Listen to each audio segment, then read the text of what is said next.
Habíamos dicho hace un momento que este domingo es un día especial para el país. Hay elecciones y hay una serie de circunstancias que acompañan a ellas.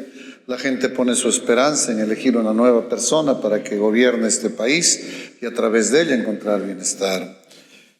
Nosotros sabemos que si bien el Señor nos mandó a estar acá, a no irnos del mundo, también nos dijo que nos separáramos de muchas de las cosas que inquietan y agitan la vida de las personas. Por eso es que nosotros hoy hemos elegido estar con el Señor. Y eso no quiere decir que nuestro deber ciudadano lo dejemos de ejercer para nada, en lo absoluto. Ejérzalo bajo los principios que en su corazón ha sembrado Cristo Jesús a través de su palabra. Jamás la Iglesia dará guía o direccionará a ninguno de sus asistentes a ninguna posición política. Eso jamás debe hacer una iglesia. Sí le diremos, ejerza su derecho y su obligación de ciudadano. Eso es lo que hacemos. Por eso, mis hermanos, hoy estamos alegres, la verdad. Empezamos la semana anterior un tema, la introducción a lo que significaba las bienaventuranzas. Y a la vigencia habíamos dicho que tienen hoy para nosotros.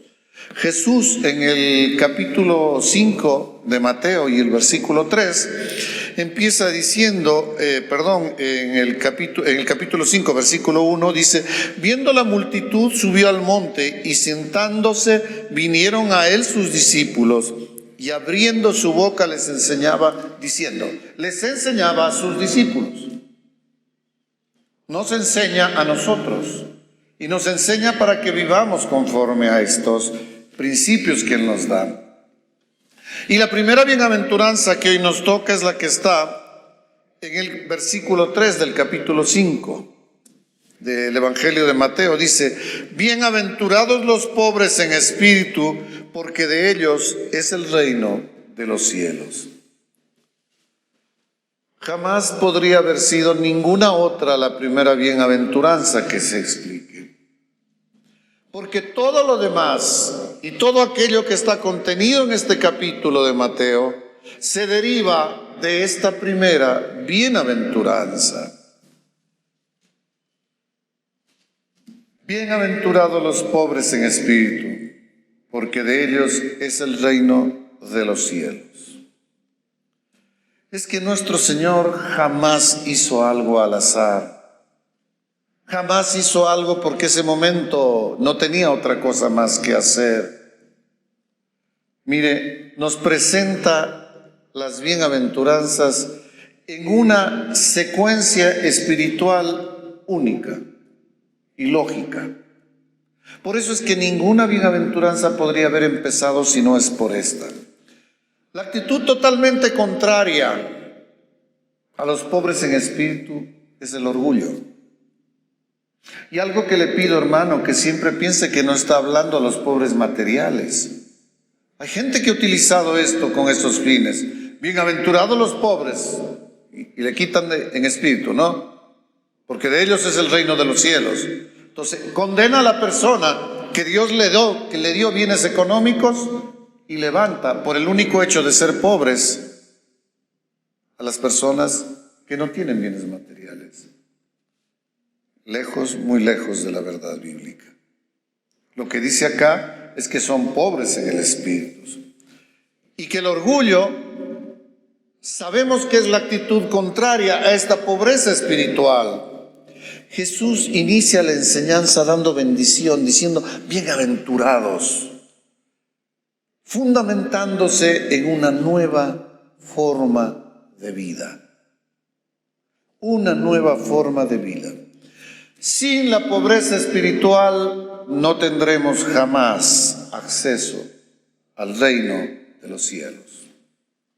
No hay nadie en el reino de los cielos que no sea pobre espiritual.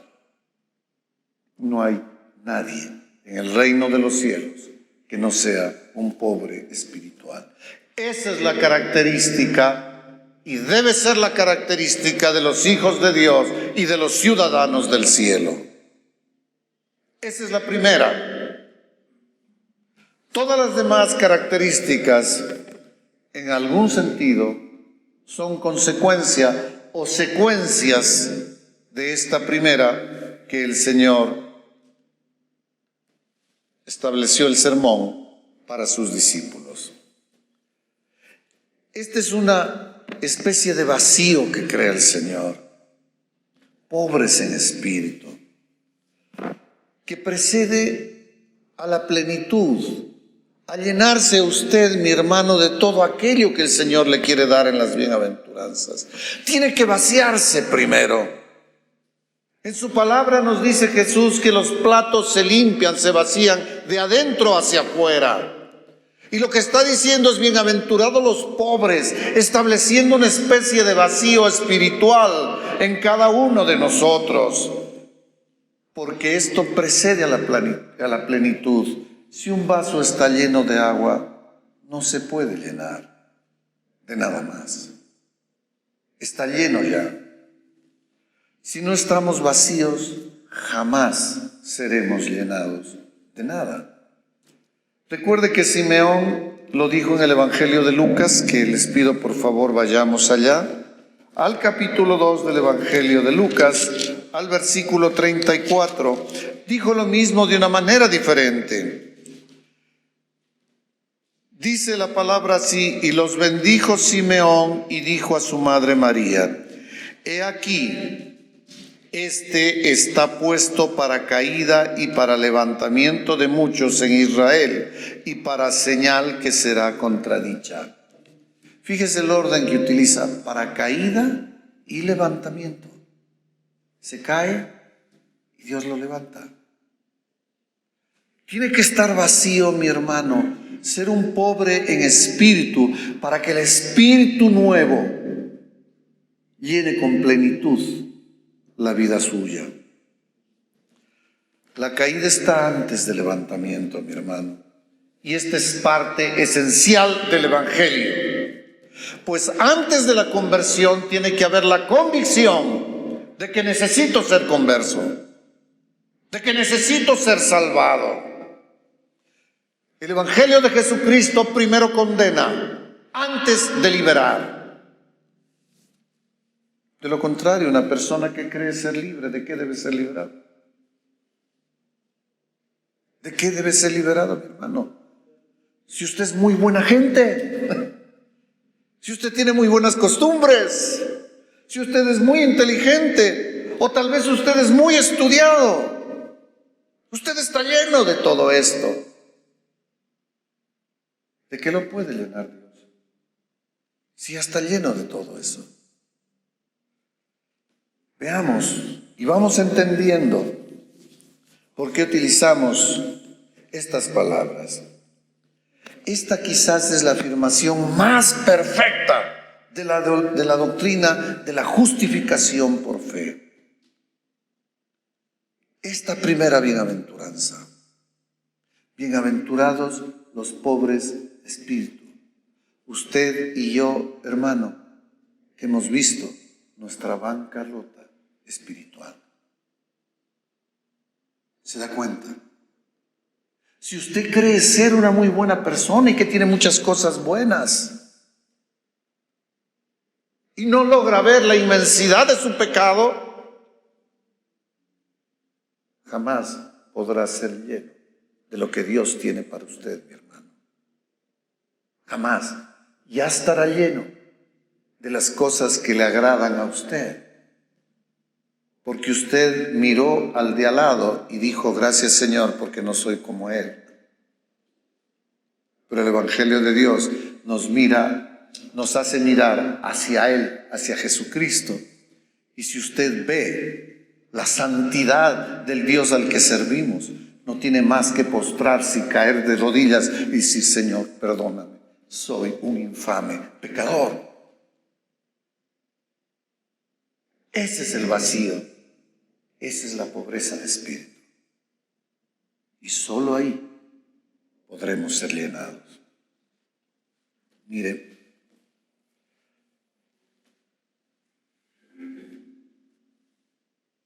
esto se lo dijo a sus discípulos, no les dijo a otras personas. Si no se lo dijo para ellos, para nosotros, para probar la profundidad de nuestro corazón y de nuestro espíritu. Pues inmediatamente que usted escuche esta bienaventuranza, se nos quita cualquier idea de que nosotros, por nosotros mismos, podremos hacer algo. Que nosotros, por nosotros mismos, en nuestra capacidad y en nuestra fuerza, podremos vivir conforme al llamado de la palabra de Dios. Es como decirnos, tú tienes que subir a esa montaña. Y al mismo instante decirle, pero tú solo no lo puedes hacer. Entonces habrá mucha gente que diga, no, yo sí puedo, yo camino por ahí. Yo puedo hacerlo, soy fuerte, soy un atleta, puedo lograrlo. Pero Jesús le dice a los suyos, usted es un pobre en espíritu y por eso es bienaventurado. Usted que sabe que tiene una bancarrota espiritual en lo profundo de su corazón. Nos saca del mundo exterior, de lo que mostramos hacia afuera para meternos hacia adentro, a vernos, para sumergirse en el interior nuestro. Dios no trata con lo que el hombre ve. Dios trata con lo que está dentro de su corazón, con lo que probablemente no vemos. Con eso es lo que trata Él. Y ahí está todo aquello que debe ser limpiado y que debe ser transformado en nuestras vidas. De lo que existe en el corazón habla nuestra boca, y las obras son el fruto de lo que existe dentro de nosotros. Y dice la palabra de Dios que fuimos hechos para buenas obras.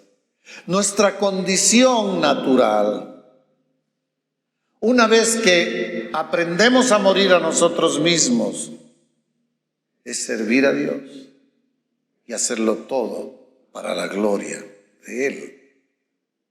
Y ese es el empeño del Señor, para que nosotros podamos escuchar sus bienaventuranzas, aprender de ellas y entendernos todo lo que necesitamos. Vea la lógica espiritual que Jesús utilizó en este sermón del monte. Quien es pobre de espíritu presenta una actitud correcta ante el pecado.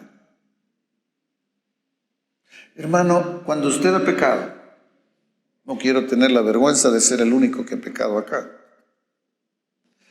Cuando usted ha pecado, ¿qué siente en su corazón? ¿Siente tristeza? ¿Siente vergüenza? ¿O le da igual? ¿O ya no importa? Todo el mundo lo hace. Finalmente solo esta vez lo hice. ¿O siente tristeza? ¿Va viendo la diferencia? Si usted es un pobre en espíritu, usted no sabe, no atina a ver al Señor. Solo quiere arrodillarse. Sí, Señor, perdóname. Me avergüenzo de lo que he hecho. Me avergüenzo de lo que soy capaz. Y entonces usted muestra. Así se da cuenta. Y va conformando su corazón para ser manso y humilde. Y si usted es manso y humilde, usted tiene hambre y sed de justicia. Hambre y sed de justicia después de haber sido manso y humilde y después de haberse puesto mal, porque pecó, porque usted es un pobre en espíritu. ¿Y qué sucede con eso? Con el hambre y sed de justicia que usted tiene. Le da como resultado que en su corazón usted sea misericordioso, puro de corazón, pacificador. Y por estas circunstancias y características suyas, usted va a ser perseguido, porque usted con su actitud ha irritado a este mundo y mentirán sobre usted. Porque este mundo se irrita con el pacificador, con el puro de corazón, con el misericordioso. ¿Se da cuenta la progresión que va usando nuestro Salvador? Si lo persiguen, no mintiendo, porque dice el versículo, mintiendo. Si lo persiguen, mintiendo sobre lo que usted hace o es, entonces dice el Señor que se regocije en el versículo 12. Dice que se regocije usted, porque será sal y luz de este mundo. ¿Sí ve la lógica espiritual de Jesús al hablar con sus discípulos? ¿Sí ve el orden lógico que tiene? Que la primera bienaventuranza sea: bienaventurados los pobres de espíritu, en espíritu, porque de ellos es el reino de los cielos. Contrastémoslo con el llamado en el tiempo moderno, lo que hoy asistimos. Compare este llamado de Jesús a lo que el mundo en la actualidad le pide a usted. Si quieres tener éxito en tu profesión, si quieres tener éxito en la vida, lo importante es que primero te muestres como una persona de éxito. Sonrías, que seas simpático. Debes creer en ti mismo, en tus fuerzas, en tus posibilidades. Piensa en positivo, te dicen, ¿no? ¿Sí has escuchado eso, no? Ten pensamientos positivos. Date cuenta que tienes una fuerza y una capacidad innata que está en ti, que solo tienes que sacarla hacia afuera. Con eso vas a derrotar al mundo, y el mundo verá precisamente que tú eres un triunfador. Tus cualidades, tu fortaleza será admirada por el mundo. Me recuerda mucho los discursos políticos de estos días, ¿eh? Por eso emerge la educación y la ciencia como los puntales para salvar el mundo. Y los mensajes son: tenemos que educar a la gente. La gente tiene que estudiar, y entonces una gente estudiada, esa va a ser libre y va a querer, va a cambiar el país. Contraste: pobre de espíritu. Pobre de espíritu, dice el Señor. Nunca seremos personas de valor, queridos hermanos, sino solo cuando veamos que no valemos nada. Yo sé que lo que estoy diciendo va a producir escozor, ojalá en nadie de los que estemos aquí, pero hacia afuera con aquellos que nos hacen el favor de seguir en las redes sociales esto. Porque no es el discurso del mundo. No es lo que los oídos que quieren cosquillitas para oír necesitan oír. No, ellos necesitan oír cómo sentirte mejor, cómo afianzar tu personalidad. Las mismas iglesias necesitan decirle a la gente que tu autoestima va a ser mejorada por Dios. Imagínese diciéndole: debes ser un pobre en espíritu. Contraste: tienes que hacer un vacío espiritual en tu vida para ser lleno. Tienes que ser un hombre de éxito, tienes que prosperar, haz negocios con Dios. Es el mejor negocio del mundo. Del 100% que ganas, solamente el 10% se lo das a Dios. ¿Sí has escuchado eso? Entonces serás un hombre de éxito. No le hablan de cómo vaciarse, de cómo hacer este vacío, porque una prédica así ofendería, no lo aprobarían y se irían. Pero eso en Mateo predicó Jesús. Eso predicó Jesús. No los temas que atraen hoy la personalidad, la autoestima, la realización.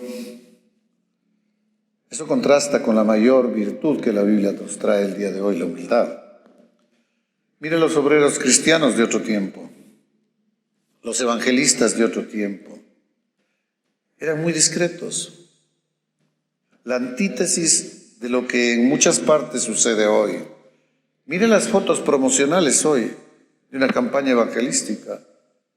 o la de los teleevangelistas que han proliferado una barbaridad. ¿Cómo se muestran?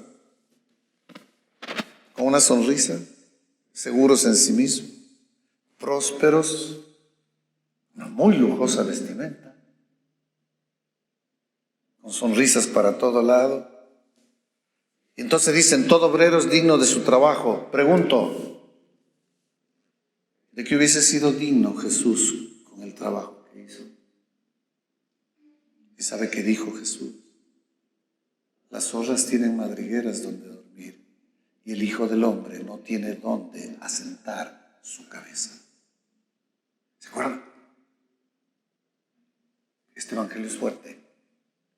Mi hermano, este es el evangelio del Señor. Este y no otro. El cristianismo moderno alimenta el orgullo. Alimenta el orgullo. Así como las frutas no pueden crecer sin el árbol, la gracia no podrá haber sin humildad del cristiano. Ni siquiera podemos ser cristianos si no somos pobres en espíritu. Nunca Cristo será precioso para nosotros si no somos pobres en espíritu, humildes. Nunca veremos el incomparable valor de Jesús al permanecer observándonos a nosotros mismos. Es preciso que yo mengüe para que Dios, ¿verdad? Nunca entraremos al reino de Dios sin reconocer nuestro pecado, hermanos. Nunca. Sin arrepentirnos. Y quiero que observe algo. La prédica de hoy va contra todo esto. Dice, permítele a Cristo entrar en tu vida. Dale permiso para entrar, pues Él es un caballero. Cristo te va a hacer el favor de entrar a tu vida, pero tú tienes que darle permiso para que entre. Arrepiéntase, como yo me he arrepentido de haber pensado y haber dicho eso alguna vez. Ese no es el Dios del Evangelio. ¿Qué clase de Dios sirve usted si tiene que pedirle permiso a usted para transformar su vida? Dios mismo.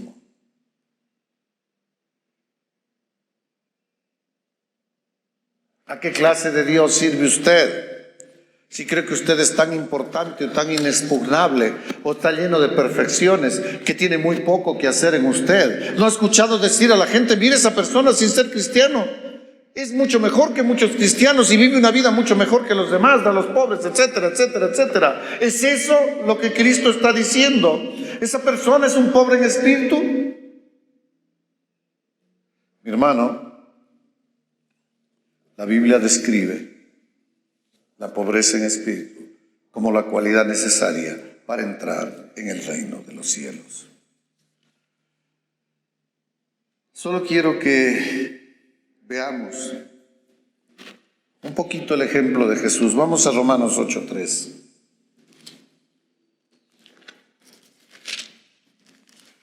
Porque lo que era imposible para la ley, por cuanto era débil por la carne, Dios enviando a su Hijo en semejanza de carne de pecado y a causa del pecado, condenó al pecado en la carne.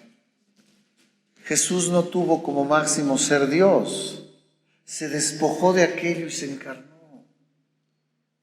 Tomó sobre sí nuestro pecado y murió en la cruz por pecados que nunca cometió, pero que por amor los tomó. Por ese pecado suyo, por este pecado mío, se despojó a sí mismo de aquello, se vació.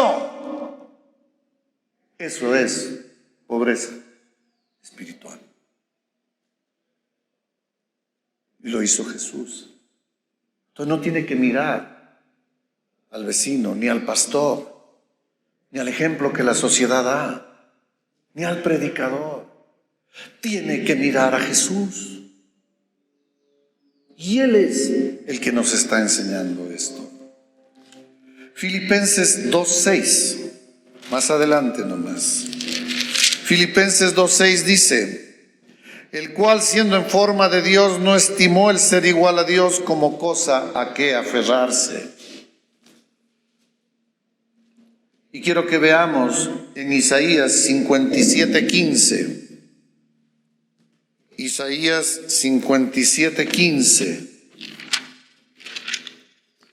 dice: porque así dijo el alto y sublime, el que habita la eternidad y cuyo nombre es el Santo. Yo habito en la altura y santidad y con el quebrantado y humilde de espíritu, para hacer vivir el espíritu de los humildes y para vivificar el corazón de los quebrantados. Humildes y quebrantados. Humildes y quebrantados. Ahora tiene sentido bienaventurados los pobres de espíritu. Se da cuenta que es la entrada a todo. Que sin esta pobreza espiritual no hay nada. Nada podemos hacer fuera de él. Es la ausencia total del orgullo, de la seguridad en nosotros mismos. Es ser conscientes de que nuestra nada es nada cuando estamos frente al Señor. Quizás si usted se compara con alguien de al lado, usted tenga muchas cualidades y supere a esa persona. Su llamado es llegar a la estatura de Cristo, no a la estatura de esa persona. Y el Evangelio lo debe contrastar a usted con Cristo Jesús. Y entonces seremos pobres en espíritu. Y no se confunda, no es la pobreza material la bienaventuranza. Jesús no fue un mendigo. Los discípulos no fueron mendigos. Es más, trabajaron para autosustentarse y comían. No es esa la visión que se ha querido dar a veces a las bienaventuranzas. La palabra que escribe el autor, la palabra que utiliza Mateo aquí para decir lo que Jesús les dijo a ellos, se llama tojos. Y esta describe la pobreza, que quiere decir un mendigo desesperadamente avergonzado, que tiene que mendigar para comer, que no tiene ningún recurso y que debe depender de alguien para vivir. Esa es la palabra que Jesús utilizó en el Sermón del Monte. La otra, que tiene similitud, pero no es lo mismo, es penace, que describe a aquel pobre que su trabajo le permitirá comer con dificultades hoy el pan de cada día. Pero el otro no tiene absolutamente nada. Y es la palabra que consta, escrita por los escritores, que salió de la boca de Jesús. Mire, querido hermano, que hoy estamos aquí reunidos, que vinimos, o que ya estamos mucho tiempo acá, o no tenemos nadie nuevo hoy aquí. Si la luz del Evangelio hoy te muestra que en tu vida ha habido algo de orgullo, que has tenido esos deseos carnales de sobresalir, que has tenido prepotencia, hoy dale gracias a Dios. Mira a Dios, no mires a los hombres. Mira a Dios y ante Él, humíllate. Y ante Él, humíllate. Clama a Dios para que, como Pablo, tengas por basura todo aquello que has logrado. ¿Sí se acuerdan? Mas todo esto lo tengo por basura para la gloria de Dios. Mire, recuerda que cuando admitimos que no somos nada, este es el inicio, no es el fin. Este es el inicio. El sermón debe mostrarnos nuestra imposibilidad. Solo siendo pobres espirituales dependeremos completamente de Jesús. Por lo tanto, estas palabras no son para un no regenerado, son para el creyente, son para el pueblo de Dios, son para hoy día nosotros que estamos aquí en su iglesia. Esto debe llenar nuestro corazón. La afirmación de ellos es el reino de los cielos, es eso. Es una afirmación, no es el deseo del Señor. Es Él que afirma que de ellos es el reino de los cielos, de los bienaventurados. Y empieza siendo pobre de espíritu si usted quiere que sea el reino de los cielos. Si usted quiere estar ahí, empiece por ahí. El reino es gracia y es gloria. Es gracia ahora porque vivimos por gracia. Y será gloria porque estaremos en la gloria de Cristo Jesús. Mi hermano, si podemos concluir en algo en esta primera bienaventuranza. Número 1, no se mire a sí mismo, mire al Señor. Cada vez verá menos de usted y más de Él. En segundo lugar, mate de hambre a su carne. Ahóguela.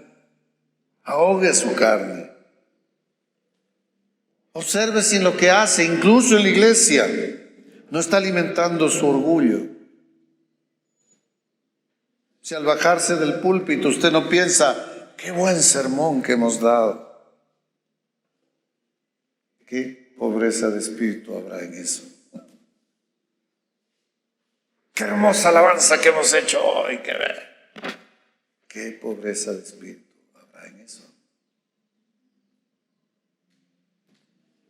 Mi hermano, pídale a Dios que le ayude, que le guíe, que tenga misericordia de usted, que le ayude a ser pobre de espíritu. Señor, he escuchado y he leído en la Biblia, sé propicio a mí. Sé propicio a mí. Oró un publicano y Jesús lo justificó. Entonces su vida mostrará aquellos resultados de ser un pobre en espíritu. Cada vez se preocupará menos de usted y será mucho más importante la construcción del reino de Dios y su justicia. Pensará más en Dios. La maravilla de Cristo y la contemplación de su gloria será lo más grande para usted. Aquello que hoy parece difícil, al calor de las privaciones, del temor, del miedo, de las dificultades económicas. Pero ese será el resultado de ser un pobre en espíritu.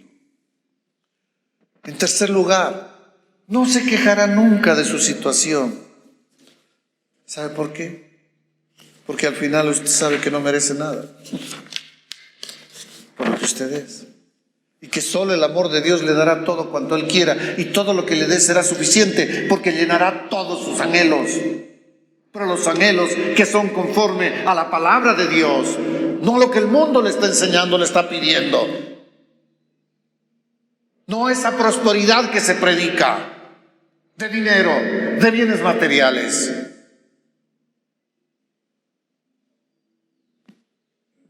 Verá la excelencia de otras personas y verá su propia debilidad. Esas son las expresiones del pobre en espíritu. Usted tendrá convicción plena de Cristo Jesús. Aceptará completamente su palabra, no la palabra de otros hombres, la palabra de Cristo Jesús. Y finalmente, hermano, orará, alabará y adorará a su Salvador desde adentro hacia afuera. No en la expresión exterior, sino en el regocijo interno del corazón que sabe que nada merece y todo lo recibe de Cristo Jesús. Y usted dará gloria a Dios y disfrutará de su presencia para siempre. Mi querido hermano, sé que nos sometemos y siempre ha sido la prédica de la Iglesia Reformada por años, por 13 años, se ha predicado este evangelio, que no es el que agrada a los instintos exteriores de las personas, sino que nos contrasta con el corazón, nos lleva a saber que aquí usted puede creer que los pobres son orgullosos, algunos, pobres materiales. Ha visto gente de otros países que hoy mendigan afuera y ha visto muestras de un profundo orgullo en ellos cuando usted no les da algo o no cumple lo que quiere. Y no por ser pobres dejan de ser orgullosos. ¿Se ha dado cuenta? Dios transforma nuestra vida, independiente de lo que está afuera, lo hace desde adentro. El que está en Cristo, nueva criatura es. Las cosas viejas pasaron, he aquí, todas son hechas nuevas. Y no es que nos latonea un poquito la cara o el cuerpo, nos cambió el corazón. Y lo primero que hizo es mostrarnos la bancarrota espiritual en que estamos y en la que hemos vivido. Mi querido hermano, alégrese y baile y goce y alabe al Señor si en su corazón tiene la convicción de que usted es un pobre de espíritu. Que Dios nos bendiga durante esta semana, mis hermanos, que estaremos pendientes de lo que vaya sucediendo, ¿sí? Bendito sea el Señor que nos ha permitido compartir esta palabra y que vayamos alegres con la tarea de examinarnos a nosotros mismos para ver si somos pobres de espíritu. Si somos pobres en espíritu, de espíritu, gracias a Dios lo somos. Y si no lo somos, por Él lo vamos a hacer. Amén, mis hermanos.